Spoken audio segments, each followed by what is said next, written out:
What's going on, everybody? Welcome back to GmiasWorld, and right now we're going to be jumping to a video where I come out with George Kittle with Streak Specialist. Now, I know what a lot of you guys thinking. I'm going crazy, I'm a psychopath, all that good stuff. Well, maybe all of that is true, but we have to find ways to enjoy Madden for the limited time that we have left with Madden 20. Pretty much what's going to happen is I'm going to need you guys to go ahead and experiment as well. If you do have trouble with controlling your receiver and you're more of a guy that wants to throw post routes in the quadruple coverage, Post Flag Elite is ideal because you don't really need a lot of stick for it. All you got to do is click onto the receiver and hold the triangle button or Y if you're on Xbox, and pretty much if he's on a post flag corner or whatever, he usually will go ahead and get it. They'll give him a jump animation that's crazy. The biggest issue is the streaks. Now, I'm a streak guy. That sound kind of crazy, like to say it, like not in my underoos, but like in Madden, throwing streaks is probably the best and simplest way to take advantage of what should be your team's height. Okay, now, like I said before, some of the most ideal Madden that I enjoyed, with the exception of some of the things that went on in the game, was Madden 15, because it was a year where the height of the players actually mattered, and if you didn't have the right personnel, you were done. So those are the three abilities: Streak Specialist, Matchup Nightmare, Double Me as the X Factor, and Post Flag Elite. Those are the things that I'm going to ask you guys to go ahead and experiment with and check it out. If you guys have already been using it and you've been throwing post routes, flags out, stuff like that, you guys are all set. If you want to experiment and start to throw streaks, you will need that Streak Specialist on any of the players that you use. Just so that everybody understands, it's very, very important that you have that on your players, all right? Now, before we get into the game, I forgot another thing. I want to point out a few things about Aaron Rodgers. Number one, he hasn't been playing as good as he was when he first was released. Many of us have theories about it, maybe because they released other quarterbacks, blah, blah, blah. But what I decided to do with this segment right here is take away Roaming Deadeye and give him Gunslinger back. Now, I know a lot of you guys are raging as you watch the video because we all know Gunslinger doesn't work. Like, bruh, in fact, sometimes it takes longer to release the ball. Like, if we're just being honest about it, and I showed you guys live on Twitch or YouTube, wherever I stream, I let you guys see it. With Gunslinger, bro, like when it first was released, you kind of got that zip. I don't know what happened. Maybe it was too OP and the ball was getting it too fast and it was tuned. But the ball, sometimes the release, the guy gets sacked. Even with a guy like Aaron Rodgers, he can still get sacked with the fastest release and having Gunslinger. So I don't recommend it. The only reason that I'm putting it on him is to kind of see how fast he can get it to, you know, George Kittle, because the tight end position, because he's 93 speed and all corners that you go against right now, weekend league head to head, everybody has a 99 speed cornerback.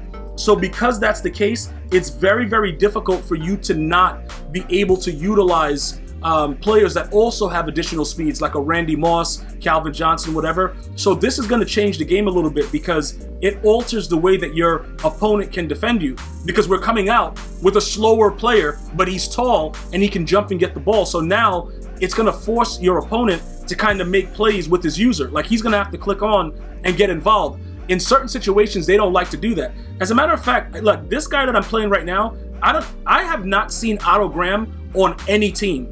So when I saw this, it was, you know, like how you'll see something, you're like, yo, this dude's about to get an L in this file. Whatever he was gonna do, like, Otto Graham was not beating me. Maybe in 19 when he had the truck and he could truck you for 6, maybe, but not in this game. Like, I looked at it, I'm like, all right, I don't see what he's gonna be able to do with that guy, because I've looked at his ratings and it's nothing about him that says, yo, let's go grab that guy. Like, there's nothing about, like, literally nothing about his card that says, you know what? Let me go grab me some Otto Graham. Like, I can't even think about doing anything like that ridiculous, but it is what it is, bro. So we're going to go ahead and get ball first, and we're going to jump into the gameplay with Streak Specialist activated, George Kittle coming out, ready to do somebody's moms all over the place. It's about to get crazy. It's about to get real grisly. Let me get a did his moms in the chat right quick. But look, either way, you know what my full intention is: to come out and throw streaks. Right here, this dude, I don't know how, bro, when dudes be warping around in this game, it's like scary. Like, I jumped out of my chair when he just is like warped, like in front of George Kittle, but that was my fault. Because what happens is, in certain cases, the biggest thing about this game, I gotta give EA Sports credit about this. The difference between the bullet and a lob pass is extremely ridiculous when it comes to the height of the receiver. So, like, even though Byron Jones is a 99 speed, 99 this, 99 that, 99 pick your moms up, if I would have lobbed that, okay, before I get to that, yeah, let me get an arrow real quick on this guy. Night Train Lane is about to get raid sold. I don't know when I'm going to actively do it, but he's really starting to aggravate me because just because he doesn't have abilities, he thinks that he could come out on this field and actually get dotted uncontrollably. Like, he really thinks, after he sees everything that goes on in the locker room, I come into the locker room for no apparent reason. Winnie the Pooh out, like only shirt, bottom, nothing there, bruh. Removing dudes from the locker room. And this man, Night Train Lane, think he can really come out here and do this to me. Like, he hasn't done it yet because it's frozen, but he's about to do it. And I'm letting you know that he's about to do it because it's about to happen right now.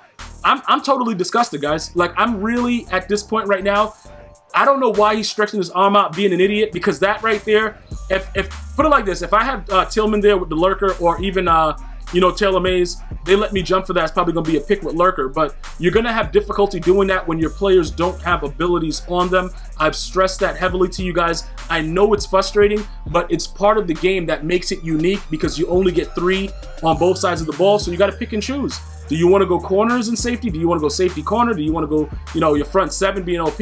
But those plays, you'll give them up because they won't allow you to jump. And that's just part of the plan, bro. Like, listen, it is what it is. So as far as that goes, yeah, Night Train Lane is garbage. But getting back to George Kittle, the differences between like the bullet and the lob, if you lob it and the guy has height, you're going to have success. Right here, that's a bullet pass, but I have better position. You see what I'm saying? And then the streak specialist activates, and then we're gone. You see what I'm saying? Because they're going to give you the animation right there. They're playing hide and go seek with the dude's moms, but you're going to get a better animation for it. So look, with the faster corners, it does make sense. Oh, I had to go ahead and save the video clip. I actually posted it on Twitter at GmiasWorld if you guys want to check it out and see exactly what that clip shows. But pretty much what goes on with the game, you have to really understand what you're working with at every single time. Like, every single part of the game, you got to understand what you're working with. It's very, very important that you pay attention to the personnel of your opponents and you make the plays according to that. Like right here, I know what everybody does when they come out in this formation. You have 1 or 2 reads off the rip. If you see that the blitz is coming, usually you're going to throw the drag. This guy's coming out in the 2-4-5 odd. I'm going to show you guys specifically how to beat this defense no matter what. Pretty much right here, right? Look, any time that you see 2-4-5 odd, you can pretty much go. He just ran right through Sean Taylor. I apologize for that. That was supposed to be for 6, but that's why Okoye is getting raid sold. He just ran right through Sean Taylor. He ran right through his body. But anyway, just pay attention to what happens when people come out and they run 2-4-5 odd because somebody uploaded it on YouTube and everybody's running it. Pretty much their full intention is to hit you behind the line of scrimmage, possibly make your quarterback fumble. It's a glitch in the game, obviously. You're going to want to go ahead and run any strong, like I wing, I tight, strong wing. You're going to want to run stretch. Now, if you can run stretch without the RPO, you're going to have a little bit more of success. You can flip the play, and if they don't also flip the play, it gives you an automatic touchdown in most cases. So pretty much the stronger sets, you'll still be able to run the ball. It's not like you can't run the ball. It's just you can't run the ball out of like iPro. You know what I'm saying? Like, you can't run it out of certain, like, you know, 2 wide receiver sets. Go to the heavy sets and run stretches against bench blitz once you see your opponent does it.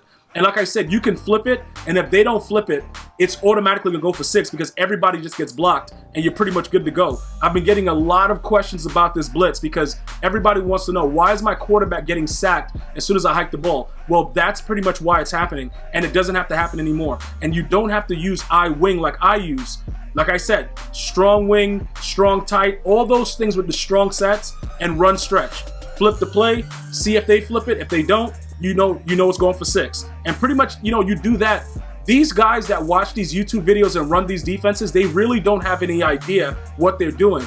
Other skilled players will be able to do stuff around it, but these guys really have no idea what's going on. So you have to understand, they're looking to get stops off of gimmick defenses, right? That just sacks your quarterback on the snap on run plays, like weird stuff like that. Whatever happened to the old-fashioned way of just sending everybody, the coaches, the cheerleaders, and your moms, and sacking the quarterback like everybody's supposed to? But that's neither here nor there.